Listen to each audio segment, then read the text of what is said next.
انداز ہو، پھر بات بڑی خوب رہتی ہے، لیکن ہم نہ کہیں بڑے بانی جاتے، کہیں نہ کہیں ہمارا مزاج بانی جاتا ہے۔ میں آپ کو بڑی ذمہ داری سے عرض کرتا ہوں، علم کا فقدان کیوں آیا؟ کیوں لوگوں کو ضروری مسائل کا بھی پتہ نہیں؟ تو اس لیے کہ ہم نے علماء کے بارے میں ذہن ہی بڑا خوفناک بنا دیا، خوفناک تربیت کی۔ ہمارے یونیورسٹیوں کے بچے، کالجوں کے بچے یا مذاق اڑاتے ہیں یا خوف کھاتے ہیں، دو ہی باتیں۔ وہ سمجھتے ہیں کہ خدا جانے یہ کیا بات ہوگی، کیا معمہ ہوگا۔ تھوڑا موقع ملتا ہے مجھے بعض اوقات کسی کالج یونیورسٹی میں جانے کا، تو ان کے سوالات اس طرح ہوتے ہیں جیسے وہ کسی اپنے سے نہیں، کسی اور فیلڈ کے، کسی اور طبقے کے آدمی سے بات کر رہے ہیں۔ ایسا نہ کریں۔ آپ کیوں اس طرح کا ذہن بناتے ہیں کہ جس سے گیپ پیدا ہوتا ہے؟ یاد رکھنا، علم تو تبھی آئے گا جب لوگ صاحب علم کے پاس بیٹھیں گے۔ آج بھی جو آدمی آپ کی مسجد کے خطیب کے پاس زیادہ وقت بیٹھتا ہے نا، وہ باقاعدہ شاگرد نہ بھی ہو، وہ زیادہ وقت اگر بیٹھتا ہے تو انشاءاللہ تعالیٰ آپ کو دین کی باتیں بتانے کے قابل ہو جائے۔ اسے کچھ ایسی چیزوں کا پتہ ہوگا جو عام لوگوں کو خبر نہیں ہوتی۔ یہ علم جب وہ بیٹھے گا عالم کے پاس تو اس علم چھلکے گا، تو تھوڑا سا نیچے اتریں، تھوڑا سا دوسروں کا خیال کرے، تھوڑا احساس پیدا کرے۔ ہمارے تو گھروں میں شکایتیں ملتی ہیں، یار بڑا بد نصیب نہیں وہ بیٹا، بڑا بد نصیب نہیں، جس کا باپ کہتا ہے کہ میں تو اس سے بات کرتے ہوئے ڈرتا ہوں، جس کی ماں کہتی ہے کہ ڈر لگتا ہے پتہ نہیں کہاں سے بولے گا۔ بڑا بد نصیب نہیں، باغ تیرے دی کر کر راکھی ساری عمر گزاری، تے ہونے باغ پکن تے آیا تے لے گئے ہور بپاری۔ یعنی ڈرے، ابا بات کرتا ڈرے، بڑا بد نصیب نہیں۔ اس کا والد کہتا ہے نہیں میں نہیں کھول کے بات کرتا یہ تو، اور پھر نوجوان کیا کہتے ہیں، گرم خون ہے جی مجھے پتہ نہیں چلتا۔ خدا کا خوف کریں، کیسی آپ بات کرتے ہیں؟ آپ یہ کام ڈی ایس پی صاحب کے سامنے جا کے غصے والا کرے نا، پتہ چلے کہ آپ کو پتہ نہیں چلتا۔ یا ایس ایچ او کے سامنے غصہ دکھائے نا، آپ کی سمجھ آئے، اماں بیچاری رو رہی ہے تو غصہ دکھا رہا ہے، بیوی تڑپ جاتی ہے۔ آپ یقین کریں کچھ بیٹیاں ایسی بھی ہیں، کچھ بیٹیاں ایسی بھی ہیں جو جب اپنے میکے جانے لگتی ہیں تو پہلے خامد کے سامنے ہاتھ باندھتی ہیں۔ خدا کا واسطہ وہاں جا کے وہ رویہ نہ اختیار کرنا، تو گھر میں جو مرضی کرنا، پتہ نہیں کدھر چلے گئے ہم۔ اور اس کو لوگ مردانگی سمجھتے ہیں، اس کو لوگ سمجھتے ہیں دیکھا پھر سارے مجھ سے ڈرتے ہیں۔ سنیں حضرت عائشہ صدیقہ رضی اللہ تعالی عنہا، اماں جی فرماتی ہیں ایک دن حضور گھر میں بیٹھے تھے اور بڑا ہی مسکرا رہے تھے۔ میرے اعلیٰ حضرت فرماتے ہیں جب حضور مسکراتے تھے تو دانتوں سے نور نکلتا تھا۔ فاضل بریلوی فرماتے ہیں جس کے گچھے سے لچھے جڑے نور کے، ان ستاروں کی نصرت پہ لاکھوں سلام، اور جس کی تسکین سے روتے ہوئے ہنس پڑے، اس تبسم کی عادت پہ لاکھوں سلام۔ حضور مسکرا رہے تھے اور مسکراتے مسکراتے فرمایا عائشہ تیرے ساتھ آج ایک بات نہ کروں؟ میں نے کہا حضور میرے نصیب جا کے کریں۔ تو حضور فرمانے لگے جب تم ناراض ہوتی ہو تب بھی مجھے پتہ چل جاتا ہے، اور جب مجھ سے راضی ہوتی ہو تو تب بھی مجھے پتہ چل جاتا ہے۔ تو جناب عائشہ عرض کرتی ہوں حضور مجھے میری ماں روئے، میں آپ سے ناراض ہوں گی؟ فرمایا سن تو لینا، ہو جاتا ہے جب کبھی کسی اور اہلیہ کے پاس وقت گزارتا ہوں تو تیرے دل میں بات آتی ہے، پر سن تو صحیح نا۔ حضرت عائشہ کہتی ہیں میں نے کہا حضور سنائیں بتائیں، میں اور آپ سے ناراض؟ تو سرکار فرمانے لگے کبھی کبھی قسم اٹھاتی ہو؟ حضور اٹھاتی ہوں۔ فرمایا جب ہوتی ہو نا ناراض تو کہتی ہو مجھے حضرت ابراہیم کے رب کی قسم، اور جب راضی ہوتی ہو تو پھر کہتی ہو محمد مصطفیٰ کے رب کی قسم۔ اب مجھے سمجھ آ جاتی ہے کہ آج راضی ہے، آج ناراض ہے۔ جناب عائشہ کہتی ہے میں لبوں سے ہنس رہی تھی پر میری آنکھوں میں آنسو، اور میں نے کہا یا رسول اللہ اتنا خیال کرتے ہو؟ یہاں تک آپ خیال فرماتے ہیں، یہاں تک کہ کوئی بول کیا رہا ہے، بات کیا کر رہا ہے؟ یہاں تو یقین کریں کوئی پورا رونا رو جاتا ہے تو لوگ کہتے ہیں یہ فنکار ہے، یہ اداکار ہے، پورا رونا رو کے چلا جاتا ہے، وہ پوری داستان سنائی اس نے اپنے دکھڑے کی، اور کہنے والے کہہ گئے نہیں جی نہیں چھوڑیں یہ خدا اور ہے یقین کرنے کا، آپ تو بولے بادشاہ ہیں۔ خدا تھوڑا اپنا لیول نیچے لائیں۔ ایک دوست نے ایک دفعہ کویسچن کیا، یونیورسٹی سے متعلقہ آدمی تھے، کہنے لگے سوال دل میں آتا ہے تو ڈرتے ہوئے نہیں کرتا کہ کوئی بے ادبی نہ کہہ دے۔ میں نے کہا آپ کریں، ممکن ہے میرے پاس جواب ہو، نہ ہوا تو میں کسی بزرگ سے پوچھ کے بتا دوں گا۔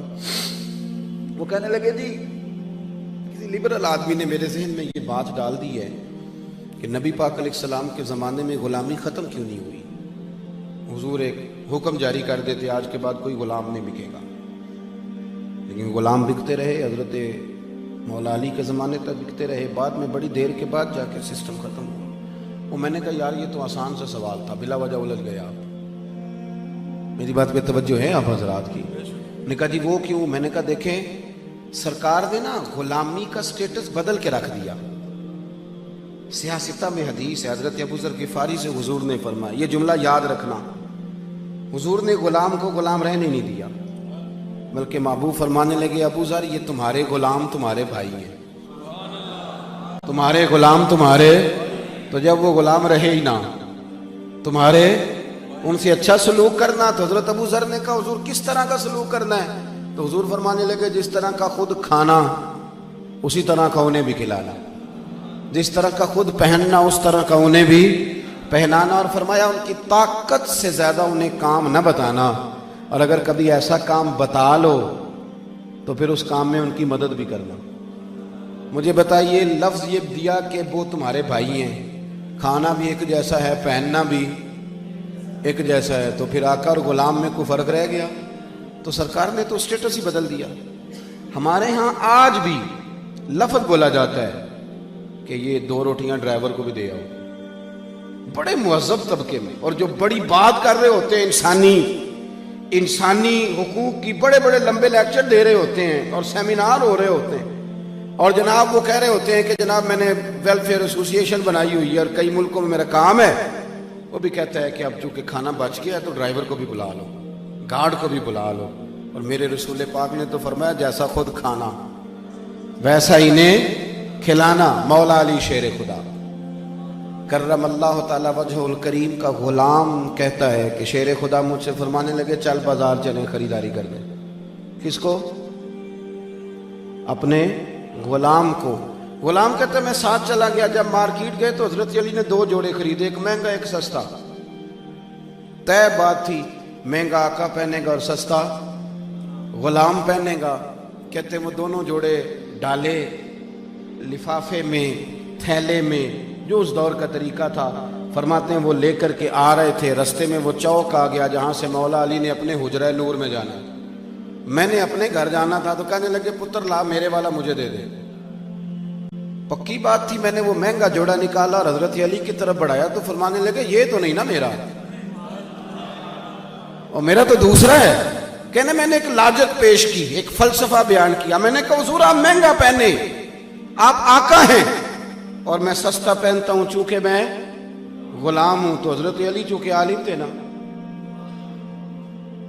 اور مدینہ العلم کے دروازے تھے نا، تو شیر خدا نے کیا شاندار بات کی، پہلے وہ دلیل جو فلسفہ بیان کیا تھا اس کو توڑا۔ حضرت علی فرمانے لگے پتر تو یہ فلسفہ نہ بیان کر کہ میں آقا ہوں تو غلام ہے، تو میرے والا فلسفہ بیان کر، حضور آپ کا کیا ہے؟ فرمانے لگے تو مجھے دینا سستا اس لیے کہ میں بوڑھا ہوں، اور تو پہن مہنگا اس لیے کہ تو جوان ہے۔ وہ شخص کہتا ہے جوڑا تو مجھے مہنگا دے گئے، وہ چلے تو گئے، لیکن ساری زندگی اس بات کی روشنی نے مجھے مزے میں رکھا، اس کی لذت میں اپنے دل میں محسوس کرتا رہا۔ تھوڑی تھوڑی مہربانی فرمائیں، یہ جو چیزیں تیزی سے آ گئی ہیں ہمارے اندر، تیزی سے اس کو بھگائیں۔ لالچ بھی ایک میل ہے، اگر آپ کو لگ جاتا ہے نا کہ اتنی دیہاڑی روز لگانی ہے تو پھر آپ کو بے سکون کر دے گا یہ کام۔ اور حضور نے فرمایا ہے قناعت میں عزت ہے اور لالچ میں ذلت ہے، پھر آپ بے سکون رہیں گے۔ وجہ یہ ہوگی کہ وہ اندر چونکہ عادت پڑ گئی ہے کہ اتنے 1000 روز آنا چاہیے، آج وہ نہیں آیا تو وہ تکلیف دے رہا ہے۔ تو بجائے اس کے کہ ہم خارجی چیزوں پر بہت زیادہ توجہ رکھیں، کچھ تھوڑا اندر پر بھی خیال فرمائیں۔ اقبال کہنے لگے اپنے من میں ڈوب کر پا جا سراغ زندگی، تو اگر میرا نہیں بنتا نہ بن، چل اپنا تو بن، اپنا تو بن، اپنے اوپر ہی مہربانی کر۔ تو قرآن مجید نے ہمیں کہا کہ محبوب تلاوت کریں گے اور تمہاری باطن کی ساری بیماریاں دور فرما دیں گے۔ دعا یہ ہے کہ اللہ نہ ہمیں کسی بھی طریقے محبوب کے قدموں تک پہنچائے۔ اور ہم جو کہتے ہیں، جو جانتے ہیں، جو سنتے ہیں، جو پڑھتے ہیں، اللہ اس پر ہمارے لیے عمل کا رستہ آسان فرما دے، اور وہ رستے اللہ کریم ہمارے لیے واضح فرمائے جن سے ہم عمل کر سکیں۔ جیسا کہ میں نے عرض کیا تھا کہ بس معاملات ایسے ہی رہتے ہیں، کچھ باتیں آپ کی خدمت میں عرض کر دیں۔ پروگرام میرا خیال ہے آپ کا آگے چلے گا ابھی پڑھائیں نا کہ ناز شریف رہ گئی تو سرکار کی محفلیں لوگ تو آتے جاتے رہتے ہیں، سلام ہوگا انشاءاللہ، بزرگ دعا فرمائیں گے۔ آخر دعویٰ عشق سرکار سے دل جس نے سنوارا ہوگا،